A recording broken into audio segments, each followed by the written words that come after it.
the economics of Ethereum or tokenomics of Ethereum are modestly different, right? It claims to be deflationary like Bitcoin, but it's probably not quite the same, and it's not as widely held, and therefore there's probably some fear and trepidation about whale dumping and things like that. Would be my hypothesis. Bitcoin Zella stands out with its simplicity and clarity. We've crafted an experience that anyone can dive into, whether you're a crypto expert or just a new to the crypto world. Now guess who keeps his eye on us? The author of best-selling book Rich Dad Poor Dad, Robert Kiyosaki. And we want to take this opportunity and thank all the people who trusted us, and we read every comment. And the best part, it's free. Subscribing now means you will get all new information for free. Don't just follow the trends, stay ahead of them. Subscribe to Bitcoin Zella today and enjoy the new edge. In today's video, Mark Yusko, it's a historical day for crypto. Ethereum ETF are launching. What does it mean for Ethereum? Will it skyrocket and repeat the success of Bitcoin ETF?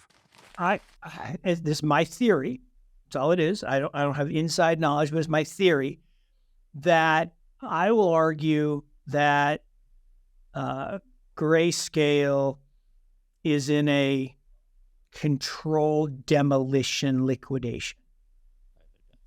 They basically were well, again, my thesis. I don't get no inside knowledge, and Barry might smack me if I said this, but I think that someone came to him and says, you know what, we got you, and we could go after and cause a lot of pain in your life, or you can slowly feed the beast, which is BlackRock, and just hand over your Bitcoins to the new big dog in town and charge a really high fee while you're doing it. That's my thesis. For most of the biggest dogs, right? So, this is the wolf of all streets. So if you go down all the streets and the back alleys, right? You find BlackRock. Yeah. At the end of all. BlackRock. Yeah. And you look at all the different types of buyers, the individuals probably will migrate here because they believe, particularly if they're listening to Raul and others, that ETH has more upside than Bitcoin. So okay, fine. I mean, mathematically, that's true. I can poke some holes in that, and people are going to do a good job poking holes in that the next 3 days when we're in Nashville. So, but as you start moving up the value chain of larger purchasers, I just think if I'm a big institution, big sovereign wealth fund or a big pension or an endowment, and I've had to go to my board and convince them that this crypto stuff isn't for drug dealers and criminals, and that it's really an institutional quality investment. I don't know if I want to go through the whole story again and convince them that, oh yeah, Ethereum it's kind of like Bitcoin, but not quite, and it's about a quarter the size or half or a third the size, and so I should have 3/4 Bitcoin and 1/4 Ethereum. I don't know. I'm going to take the under on how many people are willing to go through the brain damage. It's only recently that Donald Trump has paid any attention to crypto. But now he wants to be the crypto president, and he's raising digital assets as a geopolitical issue. Asked on July 16 why he's suddenly embracing the crypto community, he told Bloomberg, "If we don't do it, China is going to pick it up and China's going to have it. Or somebody else, but most likely China. So we have a good foundation. It's a baby. It's an infant right now. But I don't want to be responsible for allowing another country to take over this sphere," he added. His remarks raise several interesting questions, and not just whether China, which banned crypto trading and Bitcoin mining in 2021, is even interested in re-entering the crypto trading and mining markets. It touches on the relationship between governments and the crypto/blockchain sector generally. To what extent can any single sovereign nation control decentralized and diversified digital assets like Bitcoin and Ethereum? Wine, for his part, believes that if China really sets its mind to it, it could still play a super important, if not dominating, role in the global crypto sector. Not only does it have natural advantages in Bitcoin mining cited above, but there is a huge demand for using cryptocurrencies to send Chinese assets abroad, Wang added, especially given China's tight capital market controls.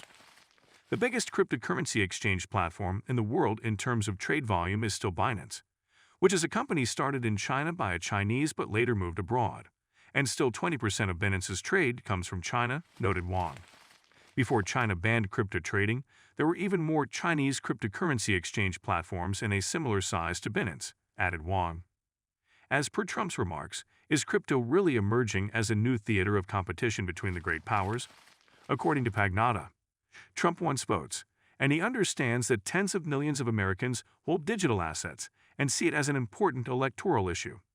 Drawing a contrast to Biden or China in this regard is politically astute. Paul Romer, famous professor who won the Nobel Prize 5-6 years ago for something called the law of increasing returns. And it basically says it's not the best product or technology that wins, it's the one that gets critical mass first. And so this is, I love to quote Top Gun because it's my favorite movie, and Top Gun Maverick is even better than Top Gun. But the original Top Gun has this great line, right, where he says, this school is all about combat. There are no points for second place. And so it's kind of like that with the ETFs. It go big or go home, be first or don't. And it doesn't mean that they won't gather some assets and $1 billion here, $1 billion there. It's real money. But I think maybe the BlackRock gets some because they've done a good job educating a few of their clients that they should have a diversified portfolio. Fine. And maybe a couple of the guys with the low fee will pick up some. But I just don't think there's going to be the same demand. So that's just on the supply-demand dynamics of ETFs. First wins, first mover. Especially. And yes, they're different, but they play the same role in a portfolio. Yes, they're different technologically, and yes, they're different as blockchains. But the real issue for me on ETH is, I ask this question all the time of people, if ETH didn't exist and it was invented today, would anybody use it? And I think that's a hard question to answer because you have things that are better, faster, cheaper. And the argument for ETH, which is a strong one, is, well, it was first and has the most developer activity and the most installed base, and therefore it got critical mass first. It won. And there you have it. Yeah, and the TVL. It's just, yeah. So, but I listen to the Solana people, and I think Solana as a network still has a lot of flaws, bugs, but the TVL has gone back up and the price has gone back up, and you can, the experience of moving a stable coin over Solana versus over Ethereum, way better. United States Ethereum exchange-traded funds posted net inflows of $106.6 million on their first day of trading, despite massive outflows from Grayscale's freshly converted Ethereum Trust. BlackRock's iShares Ethereum Trust ETF led the pack with $266.5 million of inflows, followed closely by the Bitwise Ethereum ETF with $204 million in net inflows. The Fidelity Ethereum Fund ETF came in third with $71.3 million. The inflows to the newborn spot Ethereum ETF were enough to overcome bleeding from the Grayscale Ethereum Trust, ETHE, which saw outflows of $484.9 million on the day, amounting to 5% of the once $9 billion fund. ETHE was launched by Grayscale in 2017, allowing institutional investors to buy Ethereum. However, it imposed a 6-month lockup period on all investments. Its conversion to a spot ETF means that investors can more easily sell their shares, which could explain the high day-one outflows. Meanwhile, Grayscale's Ethereum Mini Trust, a spin-off product launched by the asset manager with lower fees, generated $15.2 million in new inflows. Franklin Templeton's Franklin Ethereum ETF netted $13.2 million, while 21 shares core Ethereum ETFs saw $7.4 million in inflows. Overall, spot Ethereum ETF generated $1.08 billion in cumulative trading volume on their first day of trading, 23% of the volume the Bitcoin ETF saw on their debut. And do not forget to subscribe to Bitcoin Seller. The most important news will reach your inbox on a daily basis and for free. I do not know why you have not subscribed yet. If you like the video, give it a thumbs up and subscribe for more daily updates. Remember, knowledge is power, and we're here to empower you on your financial journey. Until next time, happy investing.